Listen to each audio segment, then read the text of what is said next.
2000年打後要我揀一部 Future Classic 嘅汽車咧，Fiat 500呢部一定係其中一部，樣又靚，籠又靚，又好揸，不過唔夠快嘅啫。喂，今日唔係講呢部，係講隔離呢部，更加人見人愛，更加靚，不過一樣唔係好快嘅。1971年嘅 Fiat 500L。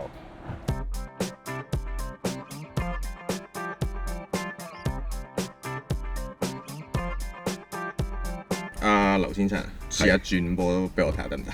唔係㗎，喂，見到喎。如果我係你老婆或者你嘅女朋友咁啊好啦，揸呢啲車，係咪老婆都鬧喎呢啲？係咁揸家依掂到我喎。嗱，其實咧呢架車出現到停產，我都未出世嘅，所以咧我對佢真係冇乜認識，我哋知有架 Fiat 500咯。咁我都未出世嘅，其實係咩？冇扮嘢喎。出到世咁，要講翻都幾長個歷史，因為喺2次世界大戰之後，成個歐洲國家都冇錢、冇資源、冇石油，好多嘢都冇嘅。但係佢要重新再做翻起個經濟，所以喺嗰段時間好多國家都興起一啲細車。如果你綜合咁睇，你可以話英國有 Mini， 德國有嘅 Isetta 都好熟悉嘅。喺意大利就係呢部500咯，500仔啊。係啦，不過話時話，Fiat 成個歷史裏邊佢都唔係第一部嘅。係真係叫500嘅，以前有一部叫500 Topolino 嘅，不過大家唔記得咗佢叫500，大部分人都叫佢 Topolino。Topolino 唔知係老鼠仔嘅意思喺意大利文。後期咧，其實 Fiat 都冇諗過要做一部咁細嘅車，因為覺得 Topolino 已經夠細。但係喺50年代初、40年代尾到啦，咁德國嘅 Fiat 總部咧，係強烈要求 Fiat 做一部細車，因為當其時德國係好興2座位嘅細車。咁嗰陣時德國亦都係戰敗咗，咁所以好多嘢要百廢待興。要嘅車咧，一定唔係大部，係細部嗰啲，可以平民啲嗰啲。即係要平又要細。要平又要細，最好就載到人有瓦遮頭，因為2個人可以揸電單車嘅，但係佢哋唔想咯。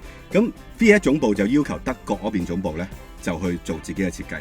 咁啊真係做咗部嗰陣時未叫500嘅初型出嚟，哇，好核突啊！即係 Fiat 就唔係好想做，但係你堅持就你搞啦，你搞啦，你自己諗啊！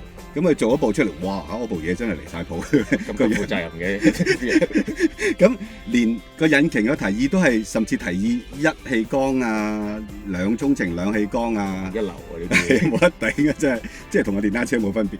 咁結果就 ban 晒嘅，但係呢個計劃都繼續實行。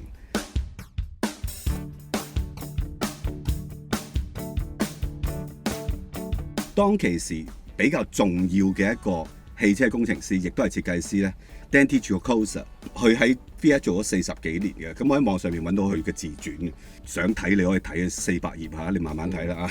咁佢有講裏邊發生咗啲咩事嘅。咁佢最終咧就 assign 咗一個啱啱畢業嘅工程師，就去負責呢一個 project 嘅引擎啊。咁其餘嘅嘢咧就用翻佢之前好成功嗰部 Fiat 600。大家好似唔係好在意 Fiat 600出現過，咁其實佢係早過500出現嘅，冇乜印象。係啊，佢個樣係有啲似500嘅，但係冇咁有型嘅。咁 Fiat 600係賣得好多嘅車嚟嘅，超過50萬部嘅。咁同埋好實際嘅車嚟嘅，4座位嘅。咁佢就基於慳錢啦，又要輕啦，又要平啦，做出嚟又要慳油啦。咁所以好多嘢咧都希望係用600去 share。唯一唔得嘅就係個引擎啦。結果500嘅引擎咧，兜兜轉轉有好多個建議之後咧，就而家用咗而家呢一副雙氣缸嘅頂置式蛙佬嘅500cc 引擎，大概500啦啊！咁佢哋嘅 target 咧，原本係諗住呢架車咧一定要好慳油，另外咧速度要去到85 km/h 嘅。5幾年喎，係啦，5幾年其實呢個速度都相當快，以一部咁細嘅車。仲有一個目標就係佢要好輕，佢個 target 係370公斤嘅啫。咁結果係做唔到嘅，唯一一個做唔到嘅就係370公斤。有其中一個考慮就係真係做落嚟真係會有啲嘢唔同咗啦。另外就係當佢做咗 prototype 之後呢，其實佢發現有3個好嚴重嘅問題。第一就係架車超嘈，第二呢就係個化油器係超唔穩定，第三就係呢架車超容易轉向過多，係咁甩尾。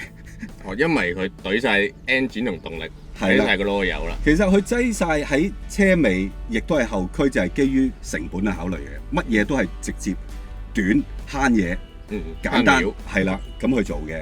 咁結果呢3個問題點解決呢？第一個問題嘈呢，佢就好容易解決咗，就係將嗰個 camshaft 嘅齒輪咧改做一啲尼龍加塑膠嘅物料做嘅齒輪，咁就靜咗啦。個耐用性唔知唔知。好第二花遊戲就好簡單嘅啫，花遊戲就真係調教過，甚至揀嗰個好啲嘅啫。第三嗰個就係頭痛啦，即係我知係好似賽車有啲你贏咗，下一站要加磅。exactly 啦。咁佢最終個解決方法咧就係將前邊咧加咗40 kilo 嘅重量喺度，咁就少咗轉向不足啦。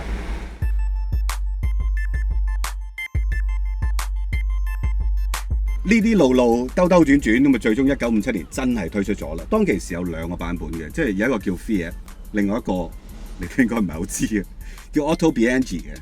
唔係阿巴咩？唔係阿巴，我而家知 Fiat 500同阿巴500啦。開頭都賣得唔係太好嘅，因為嗰個性能啊，有啲設備嘅嘢做得唔夠好，整翻好之後咧就賣得好犀利啦。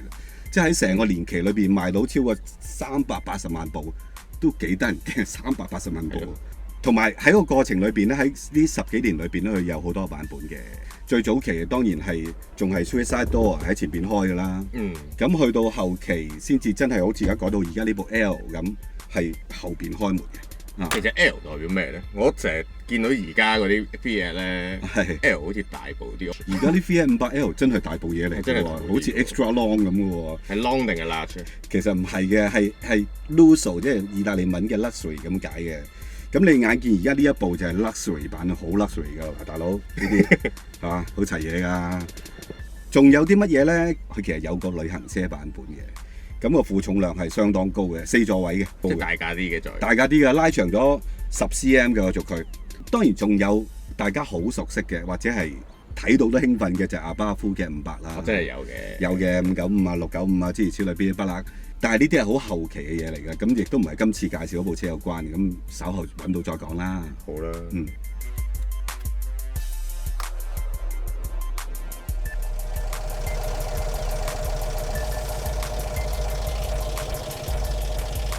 拜拜。嗱，車就交翻俾佢試啦，廣告就等我嚟賣。而家你睇緊嘅 YouTube channel 記住 subscribe 啦。咁另外呢，我哋喺 Facebook 最近開咗個新嘅群組 Drivers Club。咁我哋所有編輯我啦、Edmond 啦、安啦、Ruby 啦、Justin 啦，全部都喺入邊嘅，真人發聲入嚟同我哋一齊吹水。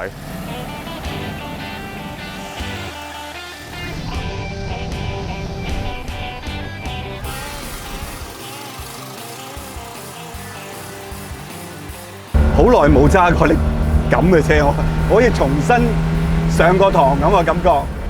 因為呢部500其實1971年嘅產品。但係佢本身嘅機械設計係50幾年嗰陣時諗落㗎啦，咁所以好多嘢咧，機械上其實理論上係50幾年嘅嘢嚟嘅，即係譬如風油軚冇啦，當然冇同步曳合嘅波箱啦，一係就要做 double clutch， 一係就揾轉數去 match 嚟轉波，咁油門個反應其實呢部係唔錯㗎啦已經，咁加上其實個腳踏本身嗰啲鋪排。你唔可以用今日嘅標準嘅，你基本上你一上架車你就當你自己 BB 班咁，從頭再學過。我自己都唔記得上一次揸冇 synchronizer 嘅波箱嘅車係幾時啦，我自己都忘記晒啲技術係點，所以我好似揸到好出醜嗰個狀態嘅。唯一嘅方法就係你每一刻上路，你都要好集中精神揸呢架車。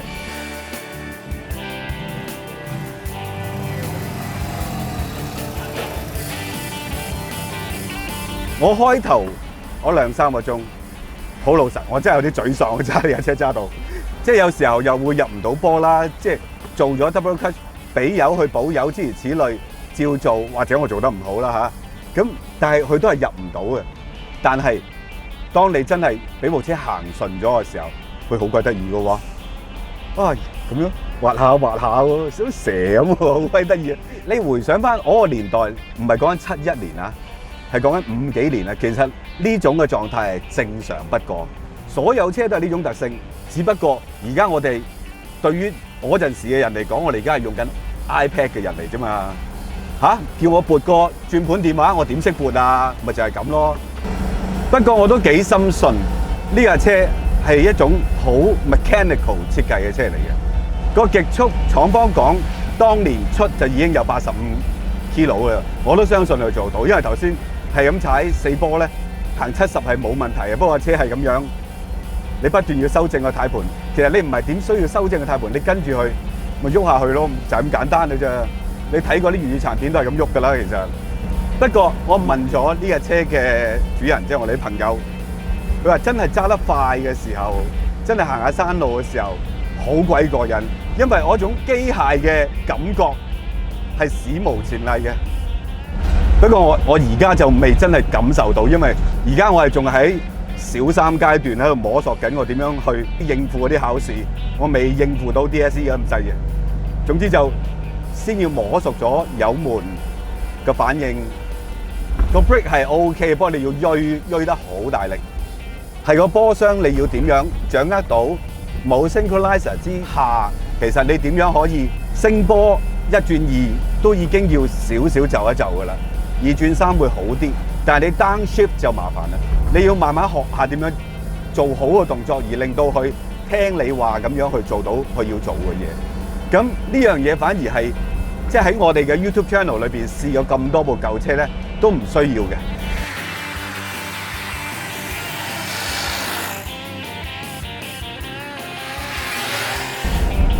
同埋當速度去到咁上下嘅時候，其實佢堂軚係好快嘅。突然間扭一扭，咦咁快嘅？當然啦，架車本身都係細，個轆又喺4個角落，咁理論上係快嘅。但係當你慢車嘅時候，因為你冇風油軚，你會覺得你唔會有個太快嘅感覺。啊，仲有一樣嘢一定要提嘅，呢副500cc 嘅引擎，兩氣缸 NA OHV 引擎個扭力真係唔錯嘅，即係以咁細 cc 嚟講，仲要係上咗年紀嘅引擎。有時候咧4波咧慢慢壓下壓下咧，啊佢都上到啲斜路喎，好得意嘅喎。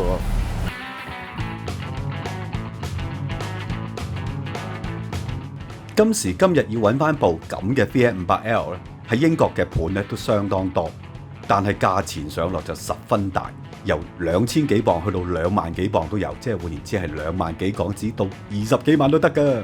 當然啦，架車嘅狀況係點，大家心中有數啦，一分錢一分貨啊嘛。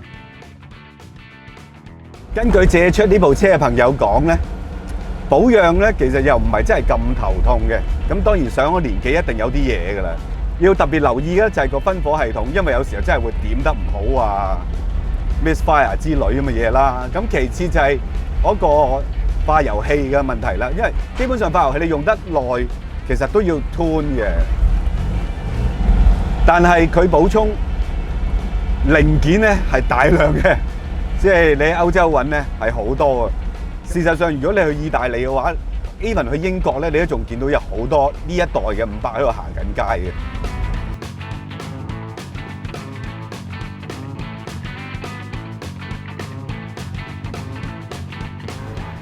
呢部500仔咧，我曾經擁有，我十分中意嘅，都有啲後悔賣走咗嘅。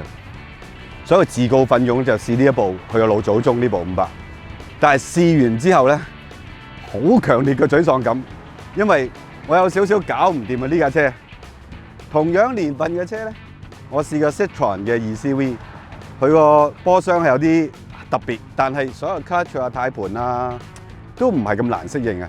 呢部咧我係一路都掌握緊個油門、個波箱、個剎車、個 clutch， 所有嘢你都要重新再學過。好似一路都揸唔掂咁，一路都揸得唔好咁，真係相當令人沮喪，甚至想放棄嘅。但係當我去到路面暢通嘅時候，行到50、60嘅時候，啊你又發覺佢蹦蹦跳嗰個樣真係好鬼得意咁，走嚟走去，擠嚟擠去咁。呢架車似乎一日係冇辦法可以搞得掂嘅，真係唔得。要問個老友再借多2日，唔好俾佢望住我轉波，我一定要搞掂佢啊！一定得嘅。